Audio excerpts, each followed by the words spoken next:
요한복음 1장 29절 한 절만 함께 합독하시겠습니다. 시작.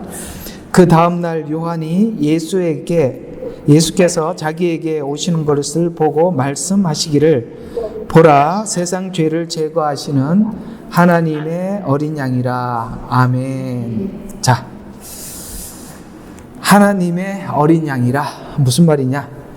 이제 우리 지금 제사를 하고 있는데, 제사에 가장 많이 드려진 제물 하면 양이죠. 그러니까 요한, 침례 요한입니다. 이 사람은 침례 요한의 이 짧은 한마디는 구약의 그 수많은 제사를 말했던 주인공인 예수님이 오셨다. 그러면은 하나님의 어린 양이로다 라고 말을 하면, 지금 이 말을 듣고 있는 사람들은 다 유대인들이잖아요.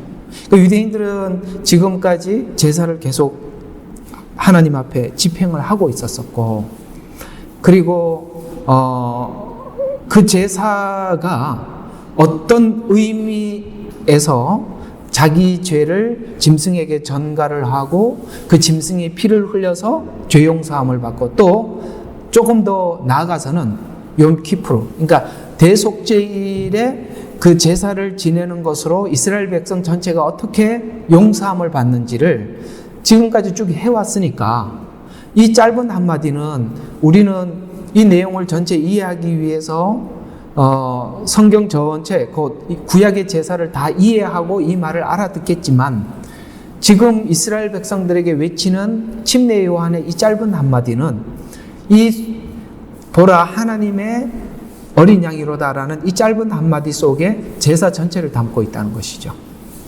그런 의미에서 이 29절은 구약의 제사 전체를 담고 있다는 차원에서 그 내용을 담고 있다라고 이렇게 좀 이해를 하시면 되겠고요. 저번 주에 제가 여러분들에게 제사 드리는 법에서 두 가지 말씀드리고 오늘 이제 전제로 들어갈 건데, 저번 주 이제 거제와 요제 했잖아요. 거제는 뭐였어요? 거제는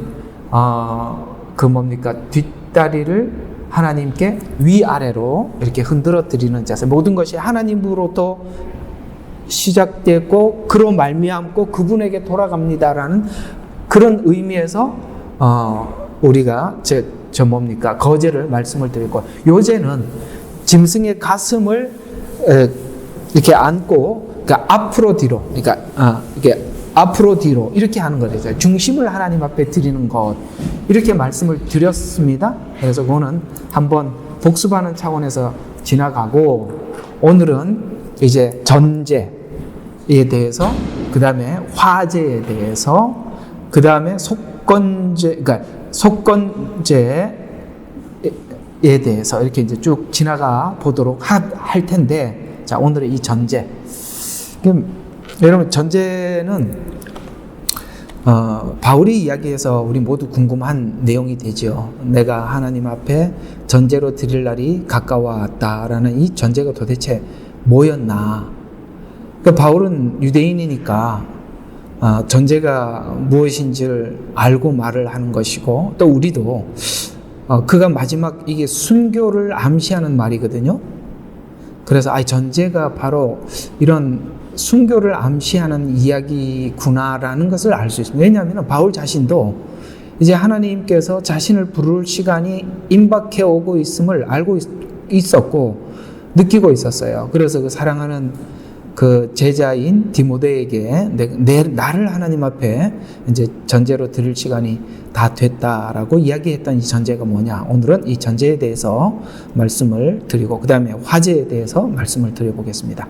앞에 드리는 제사들은 그다지 어렵지 않죠. 위아래로 흔들고, 그 다음에 앞으로 뒤로 흔드는 것, 그렇게 쉽게 이해할 수 있는데, 이제 지금부터 이 전제나 화제는 조금 내용이 깊고, 제사 그러면은 요제, 저번 주에 말씀드렸던 이 내용보다는 화제 혹은 전제, 여기에 제사의 아주 중요한 부분을 이렇게 차지하고 있습니다. 왜냐하면 화제로 드리기도 하지만은 거기다가 올리브유나 포도주를 붓는 게 이제 전제거든요. 그래서 마지막으로 이 제사를 딱 드리기 직전에 다 준비가 되면 거기다 포도주를 붓고 마지막 포도주를 붓고 드리는 거거든요. 그런 차원에서 이 전제는 어떤 의미를 가지고 있냐면 관제라고도 부르기도 해요. 자, 이건 뭐냐면 짐승을 태우고 포도주를 그 위에 붓는 것입니다. 그러니까 여러분 성경에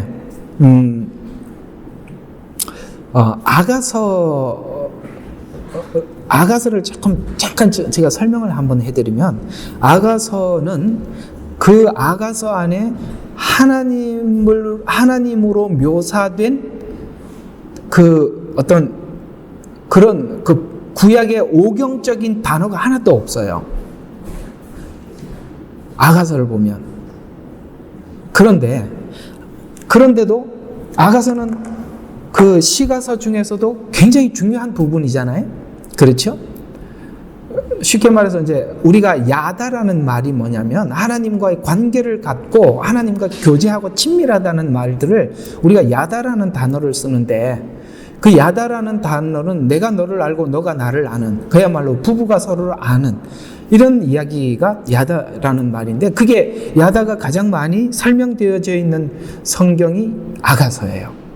그런데 아가서는 보통 구약에서 쓰고 있는 이런 단어들을 잘 쓰지를 않고 거기에는 너무나도 많은 은유적인 표현들이 굉장히 많이 나와요. 은유적인 표현들이 많이 나오는데, 은유적인 표현이 많이 나오면 나올수록 성경에서 말씀하고 있는 그 은유적인 표현들을 다 이해하지 못하고는 아가서를 풀어낼 수가 없어요.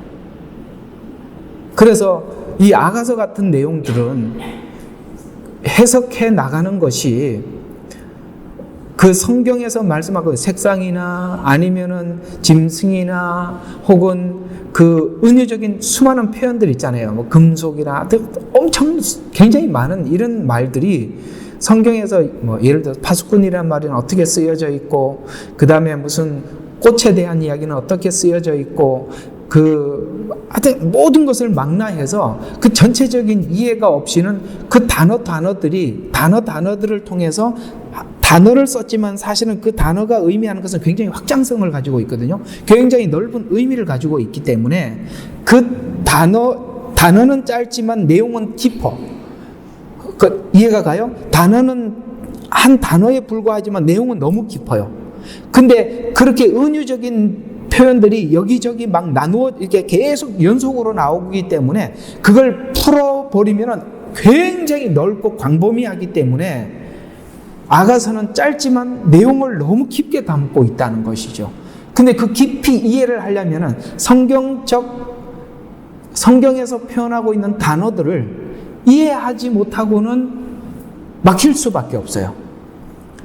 그런 것처럼, 그래서 성경에서 사람들이 성경을 해석할 때 진짜 어려운 성경이 어디냐라고 물어보면 레위기, 아가서, 계시록 이렇게 풀어요. 왜냐하면 거기는 너무나도 이렇게 은유적이고 상징적인 그러니까 기법들을 너무 많이 사용하고 있기 때문에 그 성경이 말하고 있는 이런 기법들을 모르면 그냥 탁 막히기 때문에 그렇습니다. 굉장히 많이 막혀요. 그래서 이런 내용들을 풀어내는 것이 굉장히 어렵습니다. 그만큼 상징적 요법, 그러니까 내용들은 깊지만 풀기가 쉽지 않다는 거예요. 지금 우리가 하고 있는 이 내용들도 제사가 상징적 기법을 통해서 우리에게 복음을 전달하고 있는 거 아니겠습니까? 그런 차원에서 봤을 때 포도주를 붓는다라는 이 포도주라는 한 단어도 성경에는 항상 포도주라는 단어가 나올 때는 기쁨이라는 말들이, 그러니까 포도주 그러면은 기쁨이라는 단어가 딱 공식적으로 딱 이렇게 세팅이 되어 있단 말이에요. 그러니까 포도주가 뭘 의미하는지 모르면 그냥 여기서 딱 걸려버리는 거죠. 왜 포도주를 붓냐? 이해가 갑니까? 그만큼 상징적 요법들이 어려운 거예요. 왜 이렇게 어렵게 했냐면, 우리가 하나님께 복음을 통해서 우리가 신앙이 깊어져 간다는 것은 자기를 부인하고 그 다음에 자기 십자가를 지고 주님을 따른다는 것인데, 자기를 부인하고 자기 십자가를 지고 주님을 따르기 위해서는 십자가를 상징적인 기법을 통해서 우리에게 설명을 해왔기 때문에 상징적인 의미 속에서 하나님 주신 은혜를 우리가 캐내지 못하면, 우리가 알지 못하면 자기를 부인하고 자기 십자가를 지고 주님을 따르는데 우리에게는 결정적인 뭡니까?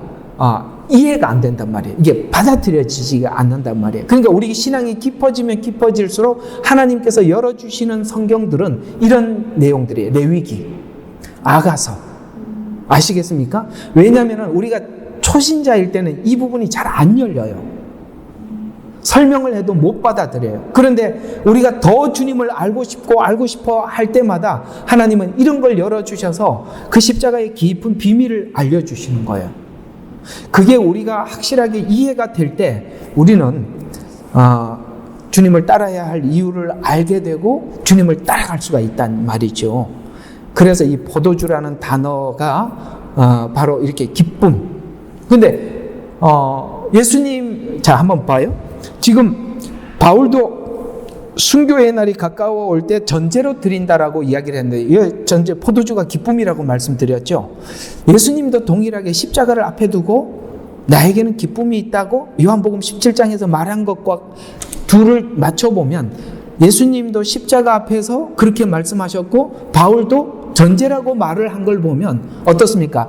예수님이 그 마지막을 준비했던 마음이나 바울이 마지막을 준비했던 마음이 다르지 않다는 걸 우리가 알게 되죠.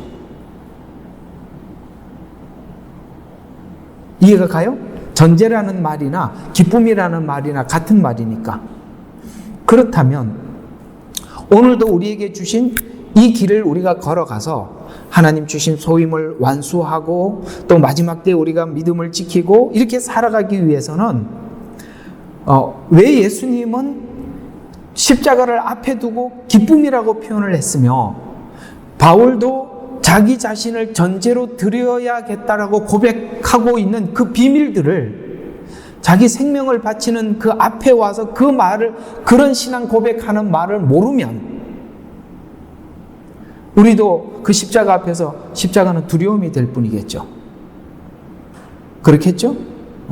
그 이후에 최종적인 결과, 이번 주에 설명한 대로 표현하면 처음 것을 끝까지 붙잡으면 우리가 안식을 얻는다라는 말씀과 그렇게 연결시켜서 이해를 하게 되면 되겠습니다. 그래서 자, 여기 보면 번제, 소제, 화목제에서 포도주를 부어드리는 제사를 우리는 전제라 이렇게 표현을 하고 있는데, 유월절을 앞둔, 곧 장례를 앞둔 예수님의 제사 앞에 바로 예수님 앞에 포도주를 붓는 것 같은 행위를 했던 사람이 하나 등장하죠. 요한복음 12장에 바로 향유 한 옥합을 부었던 여인 이야기입니다. 그래서 예수님이 그 여인에게 나의 장례를 미리 준비했다 이렇게 말씀하시거든요. 자, 그게 뭐냐? 이제 전제가 무슨 뜻인지 감이 이제 서서히 잡혀 들어가시죠. 죽음을 준비하는 거구나 라는 뜻으로 우리가 기억하면 되겠습니다. 그래서 향유 300g을 발에 붓고 그 다음에 머리카락으로 예수님의 발을 닦았던 이야기가 요한복음 12장 3절과 8절에서 말씀하고 있는데, 마리아는 자신을 구원할, 오늘 본문대로 하면은 어린 양인 예수님 앞에 예수님께 자신의 모든 것을 가지고 나갔다 이렇게 말씀하고 있습니다. 그렇죠? 예, 자기를 구원할 그 어린 양에게 모든 것을 가지고 나가듯이 오늘도 우리가 하나님 앞에 모든 것을 쏟아놓을 수 있는 것은 나를 구원하실, 그 구원하실 예수님을 모르면, 그 이해 없이는 우리 삶을 하나님 앞에 오늘 이 바울과 같이 전제로 드릴 수가 없는 거죠. 향유 한 옥합을 부은 것, 포도주를 제사로 표현하면은 포도주를 붓는 것, 여기다가 감람류를 붓는 것, 이런 것들이 모두 다 바로 그런 의미로 이해를 하시면 되겠습니다. 그래서 민수기 15장 1절과 10절에 보면 이 전제를 할 때 제물 위에 마지막으로 이게 드리기, 하나님 앞에 번제로 태워 드리기 직전에 감람류나 포도주를 붓는 예시, 이것을 말씀하고 있는데요. 자, 그러면 바울의 그 전제에 대해서 하신 말씀을 우리가 한번 생각해 보도록 하죠. 디모데후서 4장 6절에 보면 로마 2차 투옥 때 마지막이 다가옴을 알고 디모데에게 자신이 전제로 하나님께 드리듯 너도 그렇게 살아라. 나도 이제는 하나님 앞에 이렇게 나 자신을 드릴 준비가 되었다라고 말씀하면서 나는 지금 하나님 앞에 이렇게 드리지만 너가 남은 인생을 하나님 앞에 이렇게 전제로 드리고 살아라라고 말씀하면서 부탁한 몇 가지가 있어요. 그러니까 우리가 마지막에 우리 자신을 하나님 앞에 드리겠지만, 그러나 지금은 디모데는 그 시간이 온 것은 아니잖아요. 앞으로 그 시간이 오겠지만 지금은 그가 아니니까 마치 기쁨으로 너의 삶을 드리되 너에게 맡겨준 몇 가지를 이걸 하라고 말씀하고 있는데 뭘 하라고 그러는지 한번 보죠. 디모데후서 4장. 디모데후서 4장입니다. 디모데후서 4장. 자, 2절부터 디모데후서가 왜 4장, 이게 왜 디모데후서 4장에 맞네요. 자, 2절부터 한번 보겠습니다. 너는 말씀을 전파하라. 자, 뭘 하라고요? 말씀을 전파하라. 야, 여러분, 디모데에게 부탁하고 있어요. 너는 말씀을 전파해라. 여기 말하는 전제로 드리듯이 기쁨으로 이 일을 해라. 또 때를 얻든지 못 얻든지 항상 대비하라. 모든 오래 참음과 교리로 견책하고 책망하며 권고하라. 이걸 뭘로 하라는 거예요? 지금 바울이 하나님 앞에 자기 자신을 드릴 준비가 6절에 보니까 떠날 때가 이르는 것처럼 너도 너에게 주어진 사명을 이렇게 감당을 하되, 기쁨으로 하되, 말씀을 전하는 것, 오래 참는 것, 교리로 사람들을 견책하고 책망하고 권고하는 일. 아시겠죠? 이 일을 계속해라. 뿐만 아니라 때가 이르면 사람들이 건전한 교리를 견디지 못하고 그들의 자신의 정욕에 따라 가려운 길을 즐겁게 해줄 선생을 많이 둘 것이다. 이게 2절과 3절은 어떤 의미를 가지고 있냐면, 이걸 바른 목회를 한 사람들은 금방 무슨 말인지 알아들어요. 이게 목회를 진지하게 해본 사람들은 알아들어요. 이 말을. 무슨 말이냐면 2절을 계속 유지하는 것은요, 정말 하나님 앞에 자기 자신을 드리는 마음이 없으시는 이 2절과 같이 평생 이렇게 말씀을 전하지 못합니다. 왜냐하면 3절 같은 유혹을 엄청 받거든요. 무슨 말인지 아십니까? 하나님 편에 서서 말씀을 전하고 하나님 편에 서서 책망하고 그걸 자기 자신을 참아야 돼요. 그래야만이 이 복음을 지킬 수가 있고 마지막까지 복음을 전하는데요. 그런데 이제 사람들이 원하는 게 있잖아요. 사람들은 뭘 원해요? 건전한 교리를 견디지 못하는 것을 설교를 하면 보거든요. 아시겠죠? 예, 못 견디는 걸 눈에 보여요. 그럼 뭘 하게 됩니까? 그들의 귀를 따라가게 돼 있다 이 말이에요.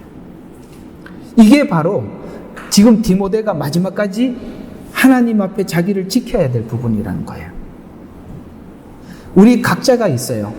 목회자는 2절을 지켜야 하고 여러분들은 이 2절에 따라서 목회하는 그 목회자를 신뢰하고 따라줄 때 그 교회는 아주 살아있는 교회가 되고 건강한 교회가 되고 말씀을 지키는 교회가 되는 거예요. 성도들이 귀가 가려워서 그런 말을 듣고자 하더라도 목회자는 그 자리를 지키는 거예요. 저는 보니까 하나님께서 2절과 3절 사이에서 하나님께서 저를 많이 달아보신다는 걸 많이 느껴요. 그 달아보시는 것을 오래 참아야 하는 것입니다. 견디셔야 되는 거예요. 그걸 견디는 것이 굉장히 어렵습니다. 왜냐하면 여러 가지로 유혹을 받습니다. 여러분 있잖아요. 제가 여기 와서 이제 처음에 차를 수리하러 다니던 곳이 있어요. 그 가게집 주인이 권사님이고, 부인도 권사님인지 뭐 집사님인지 전 잘 모르겠습니다. 지금은 안수 집사님 됐다고 그러는데. 그러니까 오래 있다가 차가 고장이 나서 고치러 갔더니 이런 말을 하는데 굉장히 의미심장했습니다. 목사님 아직도 목회하세요? 여기 와서 이제 처음에 이제 개척을 할 때부터 아셨거든요. 그래서 이제 한동안 오래 못 보다가 차를 수리로 갔더니 아직도 목회하세요? 그러더라고. 네, 하고 있습니다. 근데 내가 그 질문이 너무 이상해서 다음에 한참 있다 또 갔더니 또 물어요. 그래서 이게 뭔 소리인가 생각을 해봤더니, 여기는 이렇게 하다가 중간에 많이들 무너지니까 당연히 나도 이렇게 교회 문을 닫았나 걱정돼서 묻는구나라는 걸 알게 되었습니다. 이민 목회는 더합니다. 한국 목회보다. 한국은 그래도 교회 가자고 교회 오는 사람들이지만, 여기는 교회 가자고 교회 오는 게 아니라 해외 오면 당연히 교회 오는 겁니다. 교회 와야 도움을 받으니까. 그런 곳에서 여러분 이런 그 2절 같은 이 복음 견딜 수 있겠습니까? 어렵죠. 그러니까 참 저도 쉽지는 않았어요. 그래서 하나님 참 마음에 막 여러 가지 질문을 하시더라고요. 사람들이 계속 나가고 그래서 처음부터 하나님께서 우리에게 단단하게 각오하고 시작하라고 그래서 각오하고 시작해서 하나님 앞에 늘 그랬죠. 처음에 하나님, 우리 사모님하고 딱 둘이 앉아서 예배를 드릴 테니까 저는 끝까지 복음 전하겠습니다 하는 마음으로 그저 제 자신을 지키려고 애를 써왔습니다. 그래서 그 말씀을 듣는 사람들이 그죠, 며칠 남아서 같이 들어주셔서 감사하고, 지금은 또 이렇게 줌으로도 들어와서 참 들어서 너무 감사한데, 여러분 이게 복음이 갑자기 이렇게 어떤 하나님이 깊은 말씀까지 확 열어주는 게 아니라, 말씀을 전하는 자들도 하나님이 차근차근 다음 열어주기 때문에 그걸 지키고 나가야만이 그게 더 열리고 더 열리는 거거든요. 그 2절과 3절의 말 무슨 말인지 아시겠죠? 이걸 너 지키고 오라고 지금 바울은 디모데에게 권하고 있는 거예요. 제사와 연결시켜서 이 본문을 보니까 굉장히 은혜가 되죠. 이게 전제라는 거예요. 그리고 4절을 계속 보면 그래서 귀를 즐겁게 해줄 선생을 많이 두리라. 누가 원한다고? 두리라는 거 누가 둔다는 거예요? 성도들이 원한다는 거예요. 그래서 4절에 보면 또한 그들의 귀를 진리에서 돌이켜 꾸며낸 이야기로 돌리리라. 그러니까 만들어버리는 거죠. 내용을. 성경이 전하고자 하는 내용을 그대로 전하는 게 아니라 내용 자체를 변형시켜서 만들어서 전하게 된다. 그래서 여러분 있잖아요. 진짜 복음을 듣다가 보면 제가 지금까지 들었던 게 참 이상한 걸 들었구나 이런 생각이 들 때, 그래서 그런 겁니다. 많이 꾸며낸 이야기로 이 성경이 말하는 이야기가 아닌 이야기로 둔갑이 되어 있는 거예요. 왜? 자꾸 다른 길로 갔기 때문에 많이 꾸며져 있는 거예요. 그래서 5절에 보면 그러나 너는 모든 일에 정신을 차리래요. 이게 디모데가 지나가야 할 전제예요. 정신을 차리는 것. 두 번째 뭐라고요? 고난을 견디는 것. 세 번째 전도자의 일을 하고 내 직무를 완수하는 것. 이게 우리가 마지막까지 나 자신과의 싸움인 거예요. 그러니까 목회자는 이것과 싸워야 하고, 여러분들은 이 말씀을 듣는 데서 끝까지 하나님 앞에 서 있어야 하는 것입니다. 이게 우리가 지나가야 할 관문이라는 거 아시고, 우리 모두 다 나는 살았으나 죽은 자로, 살았지만 죽은 자로 끝까지 가자 이 말이에요. 아시겠죠? 예. 그래서 우리 이 길 같이 갈 사람들을 우리가 여기 이제 새끼손가락에 이렇게 여기 모여라 했으니까, 여기 모였으니까 같이 가야 되는 거예요. 아시겠죠? 같이 가야 돼요. 이게 복음이잖아요. 예, 이게 복음이잖아요. 오늘 이 바울이 이렇게 한번 생각해 봐요. 유언처럼 남긴 이야기잖아요. 이제 자기 순교를 앞에다 두고. 정말 아들 같은 디모데 아니겠어요? 그에게 얼마나 값지고 진짜 이야기를 해주고 싶은 이야기를 여기 짤막한 2절부터 5절이라는 이 짧은 이야기 속에 자기 속을 다 담아서 전달해 준 거예요. 전제. 바로 그런 이야기입니다. 자, 전제가 무슨 뜻인지 누군가가 그렇게 알고 싶습니다라고 했는데 이제 알아들으셨죠? 자, 그 다음에 화제. 자, 화제가 뭐냐? 이 화제는 그야말로 예수님 십자가에 죽으신 죽음 자체가 화제입니다. 자, 이렇게 한번 봐요. 전제는 예수님께서 십자가에 죽기 전에 그 십자가의 죽음을 각오한 것이라면 전제는, 번제는 그 각오한 자신을 십자가 위에서 끝까지 견뎌내는 것입니다. 전제와 번제는 그것입니다. 다시 한번 정리를 할게요. 전제는 뭐라고요?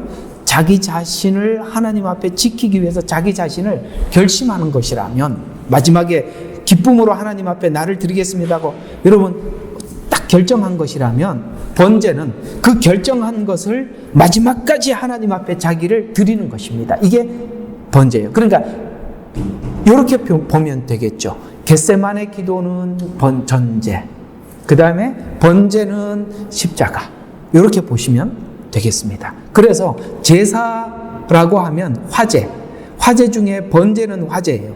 그런데 이 화제는 불로 자신을 태워드리는 제사거든요.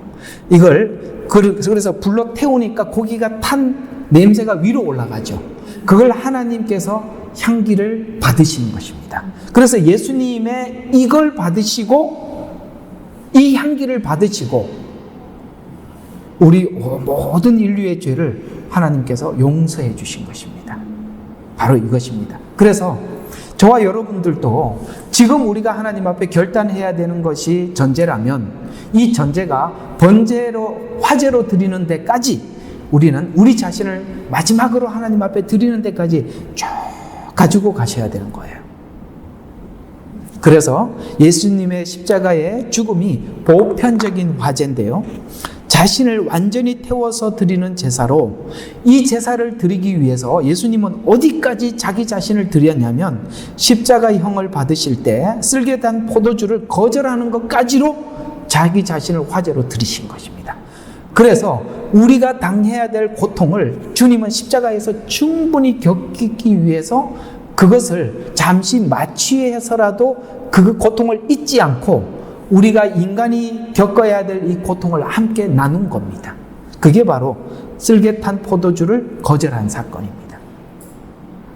그럴 만큼 우리의 고난에, 우리의 인류의 그 사망에 매여 있는 우리의 아픔에 동참하신 거예요.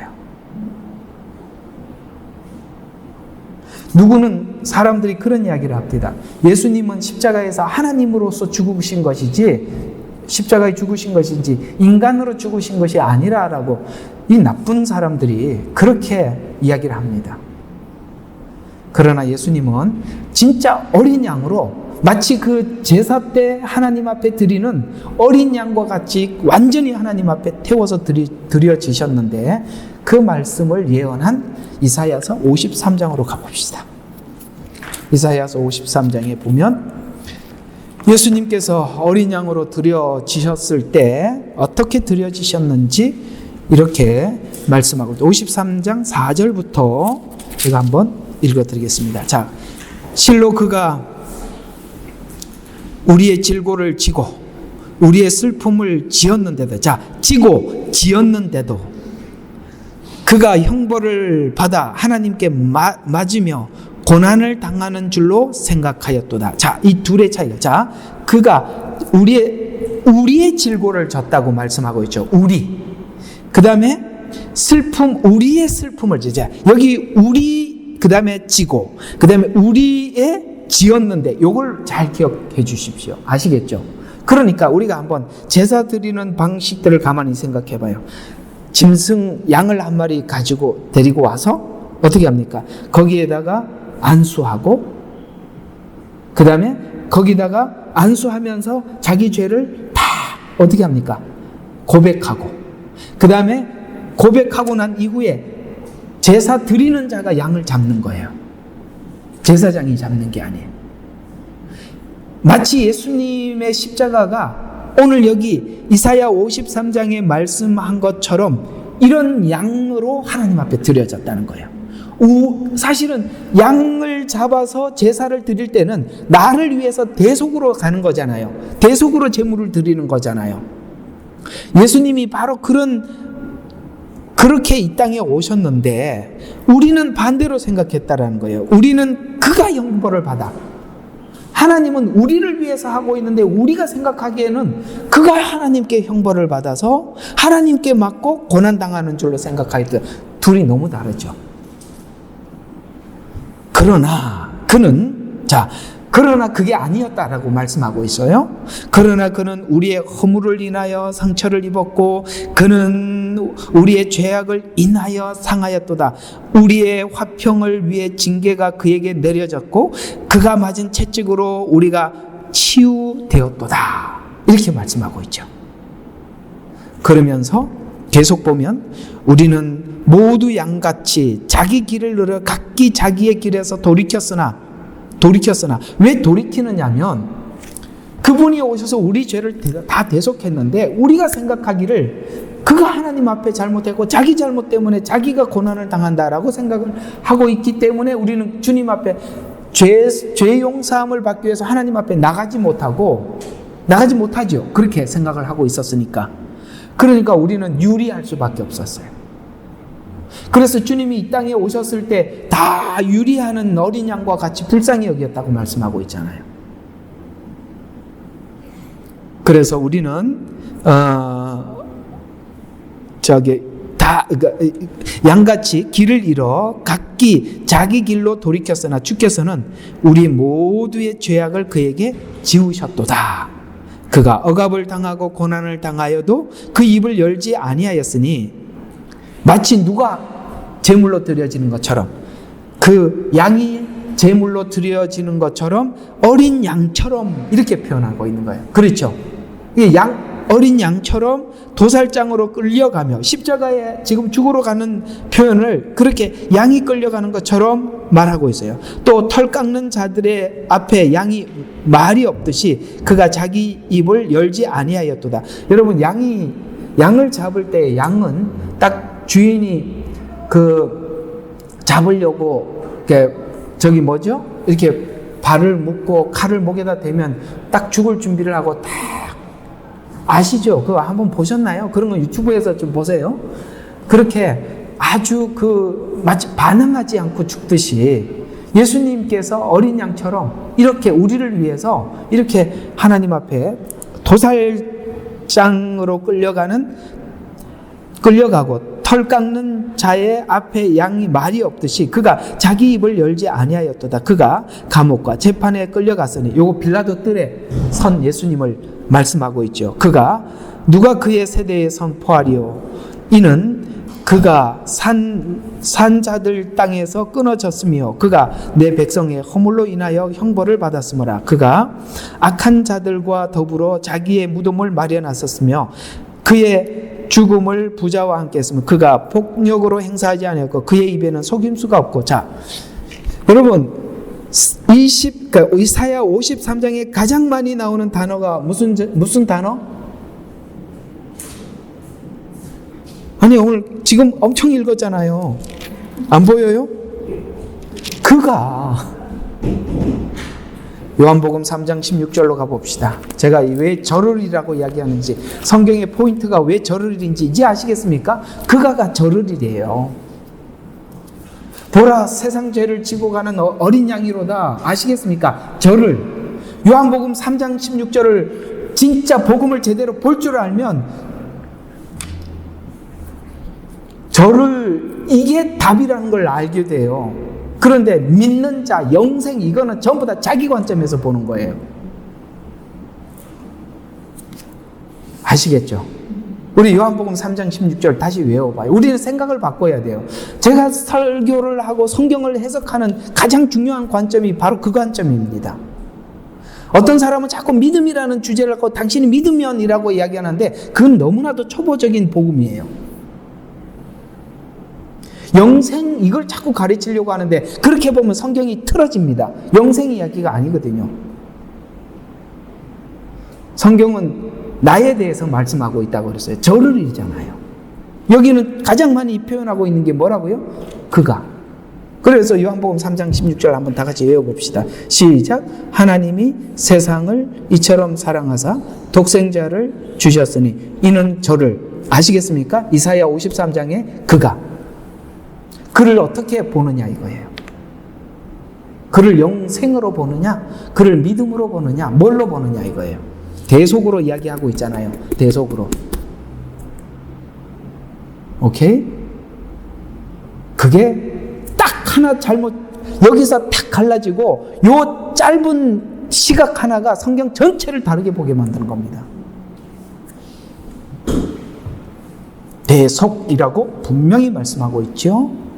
그래서 우리가 생각하기를 이라는 말과 하나님의 대속 사이에는 화제로 자신을 들여 대속하여 우리를 샀다라고 말씀하고 있어요. 그래서 이 화제로 드리는데 이 화제로 드린 이 시간이, 이 사건이 바로 우리의 속죄제와 속건제를 드리는 거예요. 이제 앞으로 이제 번제가 뭔지, 그 다음에 화제가 뭔지, 번제가 뭔지, 화제가 뭔지, 그 다음에 화목제가 뭔지, 속건제가 뭔지, 속죄제가 이제 앞으로 나올 거예요.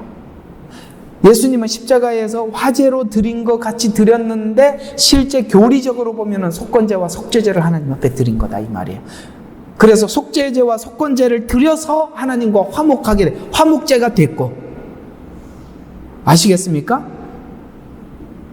속죄제와 속건제, 좀 있으면 나옵니다만은 우리가 죄 용서함을 받을 때, 하나님 앞에 죄 용서함을 받을 때 나가는 제사법이 다르고요. 죄 용서함을 받은 자가 하나님 앞에 제사를 드리는 방식이 반대로 되어 있어요. 우리가 칭의를 얻기 위해서 하나님 앞에 나갈 때는 먼저 드려야 될 제사가 속죄제와 속건제예요. 죄의 문제가 해결되기 위해서 나가는 방식이 따로 있고요. 죄의 문제가 해결된 자들이 하나님 앞에 드리는 제사가 역순이다 이 말이에요. 그러면 이렇게 설명이 되는 것입니다. 칭의를 위해서 나가는 제사가 다르고요. 성화를 위해서 하나님 앞에 드리는 제사가 반대라는 거예요. 놀랍죠? 이 두 개가 이렇게 선명하게 제사에 구분되어 있다는 게. 똑같은 제사인데도요. 방식 자체가 역순이에요.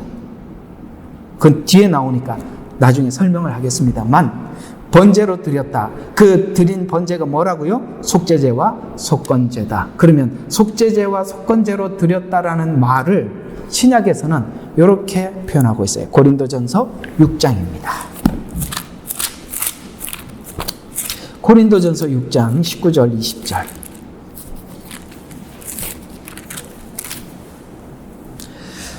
자, 이렇게 말씀하고 있습니다. 또한 너희 몸은 너희가 하나님으로부터 받은 바 너희 안에 계신 성령의 전인 줄 알지 못하느냐? 주인이 누구라고요? 성령님이 와 계셔서 그 안에 있는 사람이 주인이죠. 그러니까 성령이 우리 주인이래요. 알지 못하느냐? 왜 성령님이 우리 속에 들어와서 주인 되 계시죠? 주님이 우리를 샀잖아요. 샀어요. 십자가에서. 그래서 너희는 너희 자신의 것이 아니니라. 맞지요? 이제는 하나님 앞에 칭의로 구원을 받은 우리는 우리 게 아니라고 분명히 말씀하고 있어요. 그러면서 20절에 보면 너희는 값을 치르고 산 것이니 그러므로 하나님의 것인 너희 몸과 너희 영으로 하나님께 영광을 돌리라. 하나님 것. 아시겠죠? 그래서 우리는 분명히 우리 정체성이 우리는 우리 자신이 내 것이 내가 내 것이 아니라 하나님 것이에요. 왜요? 하나님은 십자가에서 속죄제와 속건제를 드려서 하나님의 요구, 곧 죄의 삭슨 사망이요라고 말씀하신 그 사망을 예수님께서 십자가에 죽으시고 우리를 구원하셔서 이제는 우리를 샀다는 증거로 성령님이 우리 속에 와 계셔서 분명히 우리는 우리의 것이 아니라는 것입니다.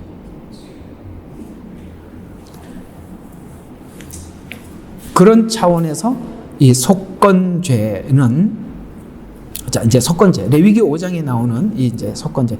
자, 오늘 이제 두 가지 일단은 지나갔습니다. 하나는 전제, 두 번째는 화제. 이제 전제와 화제, 이 둘의 구분점을 아시겠습니까? 한쪽은 뭐라고요? 하나님 앞에 기쁨으로 자신을 드리기 위한 준비. 그 다음에 화제는 자기 자신을 하나님 앞에 온전히 드려서 하나님이 받으시는 향기로운 제물이 된 것.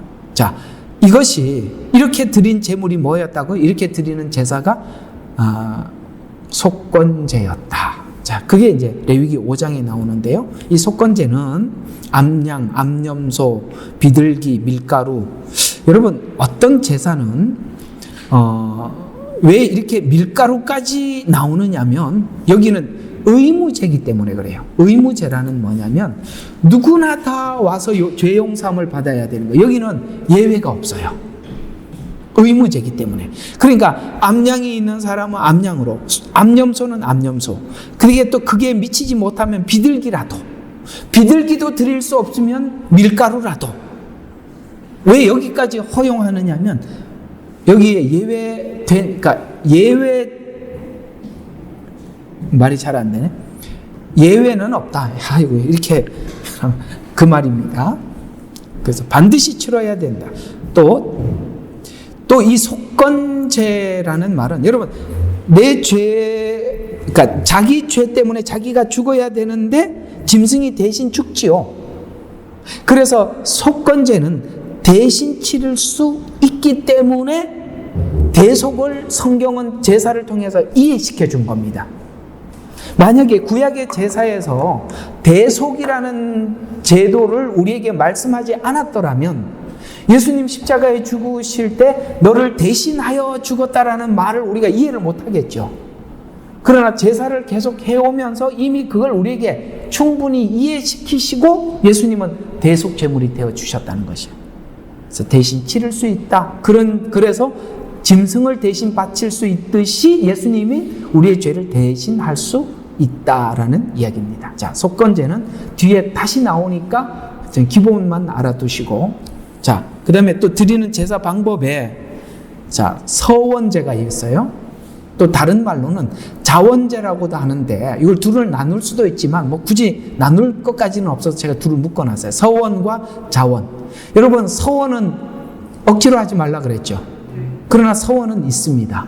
그러나 그것은 자원하는 것으로, 자원하는 마음으로 하는 것입니다. 아시겠죠? 그래서 강요에 의해서는 절대 서원하지 마십시오. 여러분들이 하나님 앞에 마음에 하나님 감동을 주시고 그걸 원하시면 그걸 그냥 기쁘게 서원하시면 되는 거예요. 그래서 이 서원제는 다른 말로 낙헌제라고 표현하기도 하는데 이런 단어들은 한자에서 많이 유래가 되었으니까 즐거울 낙자를 쓰는 것입니다. 즐거운 마음으로 드리는 거. 아까 여러분 전제와 다 같죠? 낙헌제, 자원제 이런 말들은 전제와 같은. 자, 그러면 이 전제는 뭐냐? 레위기 22장 18절에서 25절에 보면 자발적으로 즐거워하는 마음으로 하나님께 예물을 드리는 제사를 서원제라고 하는데, 서원이 끝나거나 기도 응답에 감사하여 자발적으로 즐거워하는 마음으로 하나님 앞에 예물을 드리는 제사를 낙헌제, 자원제 뭐 이렇게 성경은 설명하고 있어요. 항상 그러니까 기억해야 될 것은 자발적이고 즐거운 마음으로 하는 것입니다. 아시겠죠? 그래서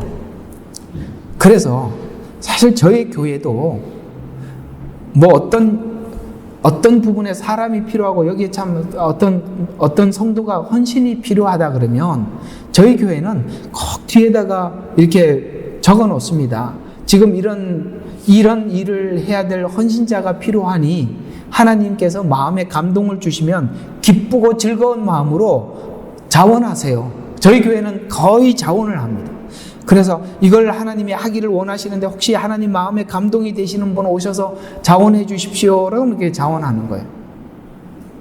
그렇게 하는 게 정상이에요. 또 교회가 성도들에게 자원하도록 배려를 해 주셔야 되는 거예요. 왜냐하면 이 낙헌죄가 그런 거잖아요. 하나님 앞에 헌신은 자원하는 마음으로 기쁜 마음으로 해야지, 누구의 강요에 의해서 하면 하는 자도 억지로 하는 거예요. 그래서 성경에 보면 인색함이나 억지로 하지 말라는 말이 두 단어가 등장하고 있어요. 인색하게 하는 거는 뭐냐면 내 역량이 충분한데도 항상 하면서 내가 재능을 기부한다고 항상 거기에 대해서 보상을 요구하는 마음. 그게 인색하게 하는 사람들은 반드시 보상 심리가 마음속에 있어요.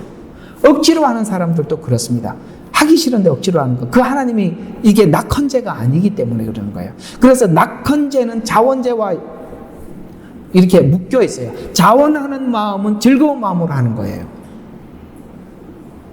그래서 하나님 앞에 봉사도 즐거운 마음으로, 자원하는 마음으로 할 때 하나님이 기쁘게 받으시는 거예요. 아셨죠? 네. 이렇게 교회가, 제가 보는 교회입니다. 어쨌든 뭐 다른 분은, 다른 목회자들 비교는 하지 마세요. 그러니까 제가 이해하고 있는 목회는 그런 거예요. 그래서 성도들이 자원하는 마음으로 해야 하고, 자원하는 마음으로 한 거에 대해서 했다라는 말도 하지 마세요. 하나님이 아시면 아멘이고, 하나님이 아시면 여러분에게 상급이 되고 기쁨이 되는 것이지, 그걸 교회다 내가 했습니다, 안 했습니다, 이런 얘기 할 것도 없는 거예요. 저도 그런 마음으로 하는 거예요. 제가 사실 여러분들에게 예배 시간 10분, 몇 분째, 1시간 전입니다, 30분. 여러분, 어느 교회가, 그래 하긴 교회가 한 군데도 없는다고 제가 알고 있습니다. 두 번째, 설교하고 있는데 누가 설교요? 누가 절대 이거 자기 설교문 안 보내줍니다. 제가 왜 하는지 아십니까? 이게 내게 아니기 때문에 하는 거예요. 아시겠습니까? 이건 저의 어떤 그게 아니에요. 여러분들을 위해서 제가 존재하는 것이고, 그래서 예배하는 여러분들이 좀 더 이 예배에 함께 하셨으면, 또 여러분들이 현장에서 바쁘다 보면 그 시간들을 놓칠 수가 있으니까 제가 배려해 드리는 거, 섬겨 드리는 것이에요. 녹음해서 올리는 것도 여러분들이 한번 듣고 잘 모르면 다음에 또 들으라고. 왜냐하면 이건 여러분들을 위해서 내게 주신 거니까, 여러분 거라고 생각하기 때문에 제가 이렇게 하는 거예요. 이게 자원하는 마음이고 즐거운 마음으로 하고, 여러분 거라고, 제게 아니고 하나님 거라고 생각을 하기 때문에 이렇게 해드릴 수가 있는 겁니다.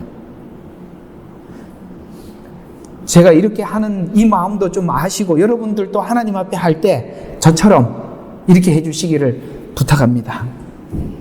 아시겠죠? 다 그런 게 바로 이런 자원하는 마음, 그 다음에 하나님 앞에 즐거이 헌신하는 마음이 있기 때문에 하는 겁니다. 예. 바울도 이 낙헌죄에 대해서 예수님은 이렇게 자원하는 마음으로 이 땅에 오셨다라는 말씀을 빌립보서 2장에 이렇게 표현하고 있습니다. 그래서 자기도 그렇게 산대요. 예수님이 이렇게 하셨기 때문에 자기도 그렇게 산대요. 그게 빌립보서 2장 5절과 8절에 있는, 자주 읽어드리는 거니까 듣기만 해도 알아들으실 겁니다. 한번 보세요.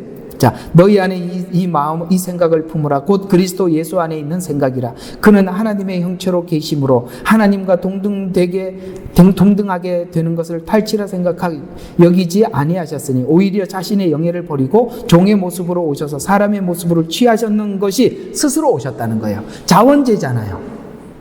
이제 이 자원제라는 게 제사로 보니까 무슨 말인지 다 이해가 가시죠? 예, 그 말이에요. 스스로 오셨다는 거예요. 그리하여 사람과 같은 모습으로 나타나셔서 자신을 낮추시고 죽음에까지 순종하셨으니, 십자가의 죽음이라. 다 여기 제사가 전부가 다 포함됐다는 걸 아시겠습니까? 바울은 이런 구약적인 이해를 충분히 하고 있기 때문에 우리에게 이렇게 잘 설명을 해줄 수 있는 거예요. 그래서 이 구약에 대한 이 모든 내용들을 다 알지 못하고는 신약에 있는 이야기들 수박 거달키로 이해하는 거예요. 왜냐하면 바울은 여기 신약 성경을 쓴 사람들은 전부 다 유대인들입니다. 구약에 대해서 알고 있는 사람들, 그 기초적인 신앙 바탕 위에서 이 신약 성경도 기록되어 있다는 거예요. 이 구약과 신약을 연결시켰을 때 신약이 아주 깊이 내려가는 겁니다. 따라서 주님이 그렇게 하셨으니 우리에게도 하라고 하신 것 중에 뭐냐면은 요거예요. 그 앞에 2장 1절부터 한번 봐요. 자, 이런 이야기예요. 주님도 그렇게 하셨으니, 자, 그러므로 그리스도 안에 있는 어떤 격려. 자, 여러분 보세요. 격려를 할 때 격려하는 사람이 있고 격려받는 사람이 있겠죠. 그러면 격려하는 사람이 어때요? 내가 그 사람 격려해서 일어섰어. 그 사람 격려해서 위로를 받았어. 이렇게 하고 나면 격려하고 난 뒤에 사람이 항상 내가 격려해서 제가 일어선 거야 라는 마음속에 자랑이 있을 거 아니에요. 지금 여기 있는 이야기는 무슨 이야기냐면 네가 그 위치에 서서 누군가를 격려하고 위로할 수 있는, 무슨 말이냐면은 좋은 일을 할 때 낮아져라 이 말이에요. 사람들이 좋은 일을 하고 나 그런 일을 해서 에이 쟤 나 때문에 살았어 요런 거 하지 말라 이 말이에요. 그래서 한번 봐요. 격려, 사랑의 위로, 교제, 인정받는 일, 자비를 베푸는 일, 아시겠어요? 남을 구제하고 이런 것들이 다 이런 걸 할 때 3절 봐요. 어떤 일에 다툼이나 허영을 따라서 하지 말고 오직 생각의 겸손함으로 나보다 남을 존중히 여기고. 왜 그렇게 해야 된다고요? 주님은 이렇게 자원해서 이 땅에 오셔서 이렇게 예수님은 부르심에 이렇게 순종했다면 네가 주님 거 가지고 격려하고 주님 거 가지고 위로하고 이렇게 하고 있는데, 그거 할 때 야 너 그때 나 때문에 살았잖아. 나한테 은혜 받았잖아. 이런 말 하지 말라 이 말이에요. 언제 우리 사람들이 교만해지느냐면 내가 누군가를 세울 때 조심하라 이 말이에요. 아시겠습니까? 예, 그 얘기예요. 우리가 주님이 우리를 위해서 섬겼던 전반을 알지 못하면 자기가 하고 난 뒤에 사람들이 교만해지는 거예요. 즐거운 마음으로 한 사람은요, 즐거운 마음으로 영혼을 살린 사람은요, 이런 일 앞에서 자기 얼굴 고개 빳빳하게 세우지 않는다 이 말이에요. 이렇게 말을 하는 게 훨씬 더 편하네. 그죠? 빳빳하게 안 세운다. 그게 훨씬 낫네요. 자, 그래서 우리도 우리 자신을 하나님께 기쁨으로 드려라. 1장 17절. 자, 기쁨으로 드리래요. 자, 오늘 여기까지 다 보고 끝내야 될 것 같아요. 자, 어떻게 기쁨? 1장 17절. 자, 이는 1장 17절, 1장 17절, 2장 17절. 예, 2장 17절인데 이게 잘못 적었어요. 어쩐지. 급하게 적다 보면 그렇습니다. 1장. 자, 만일 내가 너희 믿음의 희생 제물과 봉사 위에 나를 드린다 해도, 자, 지금 이제 전제를 이야기하고 있는 거죠. 그죠? 나를 드린다 해도 나는 기쁘고 또 너희 모두와 함께 기뻐하리라. 이와 같이 너희도 기뻐하고 나와 함께 기뻐하라. 자, 그래서 빌립보서는 아시다시피 기쁨의 이야기예요. 지금 그러니까 빌립보서는 제사로 말하면 전제를 이야기하고 있는 거예요. 곧 드릴 거니까. 그래서 드리기 직전에 바울의 기쁨을 사람들에게 이야기를 하고 있죠. 22절과 25절. 자, 계속 한번 봐요. 22절과 25절. 자, 1장입니다. 이거는. 그러니까 이게 지금, 자, 이따가 다 고쳐놔야지. 자, 1장 22절과 25절 보면, 자, 만일 내가 육신으로 산다면 이것은 내 수고의 열매니 무엇을 선택할지 나는 알지 못하노라. 내가 그 둘 사이에 끼어 있으니 내가 떠나서 그리스도와 함께 욕망을 갖는 것이 훨씬 좋으냐. 무슨 말이냐면 나 지금 주님 앞에 가면은 난 정말 좋아. 난 정말 주님 앞에 가고 싶어. 그러나 육신에 남아있는 것이 너희를 위하여 더욱 필요하리라. 바울이 남아있다면 지금 그 바울에게 복음을 듣는 사람들에게 유익할 거 아니겠어요? 그래서 내가 육신으로 남아있는 것이 너희를 위하여 더욱 필요하리라. 이런 확신이 있으므로 나는 너희를 믿음의 진보와 기쁨을 위하여 너희 모두와 함께 계속 남아있을 줄 아노라.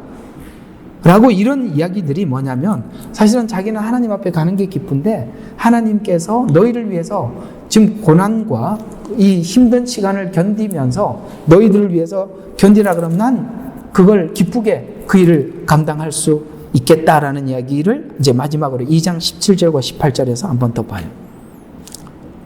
만일 내가 너희 믿음의 희생제물과 봉사 위에 나를 드린다 해도 나는 기쁘고 또 너희 모두와 함께 기뻐하리라. 이와 같이 너희도 기뻐하고 나와 함께 기뻐하리라. 라고 이렇게 기뻐 이렇게 우리에게 말씀을 하고 있는 것입니다. 자, 오늘 이야기들을 한번 정리를 해보면 여러분들에게 오늘 전제, 그 다음에 두 번째는 화제, 속건제는 짧게 지나갔는데 나중에 이거는 많이 깊게 다뤄야 될 부분이라서 그냥 지나갔습니다. 그 다음에 자원제라고 말하는 서원, 이걸 이제 낙헌제라고 말씀을 드렸는데 오늘은 이제 제사를 드리는 방식에 대해서 여러분들과 함께 몇 가지를 나누면서 이 말의 결론은 뭐냐? 로마서 12장 1절입니다. 너희가 거룩한 산제사로 하나님께 드리라. 살아있지만 죽은 자. 저번주에 설교했죠. 그게 바로 이런 제사 속에서 나온 하나님의 말씀입니다. 제사를 하는 내내 여러분들에게 계속 하나님은 이렇게 말할 겁니다. 얘야, 자기를 부인하고 자기 십자가를 지고 나를 따라와라. 이 말을 계속 할 겁니다. 우리 끝까지 잘 듣기를 바랍니다. 그리고 듣는 것을 넘어서서 여러분들을 하나님 앞에 화제로 드리는 데까지 우리 하나님 앞에 나아가는 여러분과 제가 되기를 기도합니다.